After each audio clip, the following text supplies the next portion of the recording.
కాంగ్రెస్ పాలనలో బస్తీ దవాఖానాలు అధ్వానంగా తయారయ్యాయని మాజీ మంత్రి హరీష్ రావు మండిపడ్డారు. పేదల ఆరోగ్యం కోసం కేసీఆర్ బస్తీ దవాఖానాలను ప్రారంభిస్తే సీఎం రేవంత్ రెడ్డి వాటిని నరకప్రాయాలుగా మారుస్తున్నారని హరీష్ రావు ఆరోపించారు.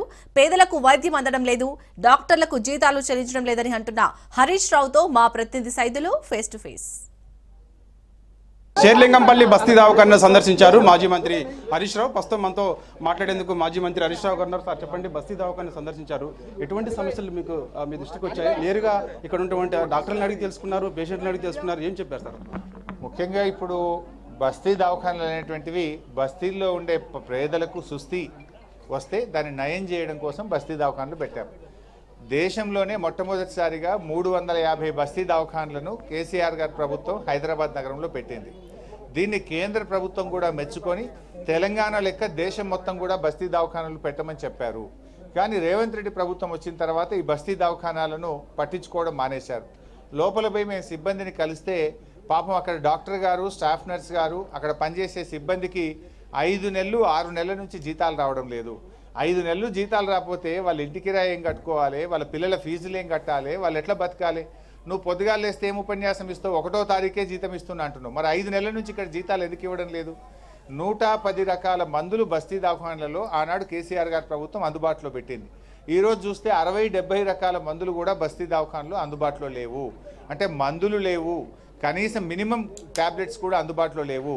టీ డయాగ్నోస్టిక్స్ ద్వారా 134 రకాల పరీక్షలు గతంలో చేసేవాళ్ళం. కానీ ఈరోజు చూస్తే అక్కడ ముఖ్యమైనటువంటి థైరాయిడ్ టెస్ట్లకు సంబంధించి రీఏజెంట్ సప్లై లేక కూడా పరీక్షలు కూడా నిలిచిపోయినాయి. అంటే నీకు టీ డయాగ్నోస్టిక్ పరీక్షలు నిలిచిపోయినాయి, మందుల సప్లై నిలిచిపోయింది, ఉద్యోగస్తులకు జీతాలు రావు, బస్తీ దవాఖానాలు ఇలా కుంటుపడే పరిస్థితి తెచ్చినాడు. కనీసం ఒక్కనాడన్నా వైద్య ఆరోగ్య శాఖ రివ్యూ చేసినవా, బడ్జెట్ ఇస్తున్నవా? మేము టిమ్స్ ఆసుపత్రులు స్టార్ట్ చేస్తే 2 ఏళ్ళే వాటిని మూలకే పెట్టినావు.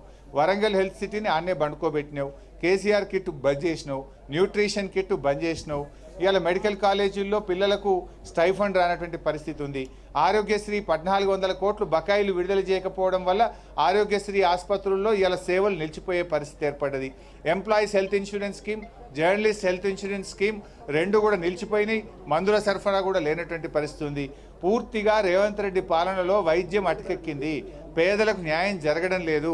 అందుకే మేము ఈ ప్రభుత్వాన్ని డిమాండ్ చేస్తున్నాం, ఇప్పటికైనా రేవంత్ రెడ్డి కళ్ళు తెరువు. ఎంతసేపు నీ కిట్టి నిండడం మీద రివ్యూ చేయడం కాదు, పేద ప్రజల గురించి ఆలోచించు. బస్తీ దవాఖానాలో అన్ని రకాల మందులు సప్లై చేయి, అన్ని రకాల పరీక్షలు జరిగేటట్టు చూడు. ఆ సిబ్బందికి పెండింగ్లో ఉన్న 5 నెలల జీతాలు చెల్లించి నెల 1వ తారీఖు బస్తీ దవాఖానాల ప్రజలకు జీతాలు వచ్చేటట్టు చూడాలని డిమాండ్ చేస్తున్నాం. అనేక సమస్యలు బస్తీ దవాఖానాలు ఉన్నాయి. ముఖ్యంగా బస్తీ దవాఖానాల్లో గతంలో బీఆర్ఎస్ పార్టీ టైంలో ముఖ్యమంత్రి కేసీఆర్ ఉన్నప్పుడు అనేక బస్తీ దవాఖానాలు గ్రేటర్ హైదరాబాద్లో తీసుకొచ్చాం. కానీ ఇవాళ బస్తీ దవాఖానాలన్నీ కూడా మూతపడే పరిస్థితి వచ్చింది. బస్తీ దవాఖానాలకి డాక్టర్స్ జీతాలు లేక అనేక ఇబ్బందులు పడుతున్నారు, పేషెంట్లు కూడా రావడం లేదు, అక్కడ చేయాల్సిన టెస్టులు కూడా సరిగా చేయడం లేదని చెప్పేసి కూడా మాజీ మంత్రి హరీష్ రావు చెప్తున్నాడు. వీడియో జర్నలిస్ట్ భరత్తో సైదులు రాజు, షేర్లింగంపల్లి నుంచి. తిరుమల శ్రీవారికి భక్తులు భారీగా విరాళాలు అందించారు. గత 11 నెలల్లో రికార్డు స్థాయిలో 918.6 కోట్ల రూపాయలు వచ్చాయి. అన్నప్రసాదం, శ్రీవాణి ట్రస్టులకు అత్యధికంగా విరాళాలు అందించారు భక్తులు. ఆన్లైన్ ద్వారానే ఆలయానికి ఎక్కువ మంది దాతలు విరాళాలు సమర్పిస్తున్నారు. దాతలకు తగిన గౌరవం, సదుపాయాలు కల్పించడంలో ఎక్కడా లోపం తలెత్తకూడదని అధికారులను టీటీడీ చైర్మన్ ఆదేశించారు. ట్రస్టులకు విరాళాలతో పాటు పలు నిర్మాణాలు, యంత్రాల కొనుగోలు, సాంకేతిక అభివృద్ధికి సంపూర్ణ సహకారం అందిస్తున్నారు దాతలు.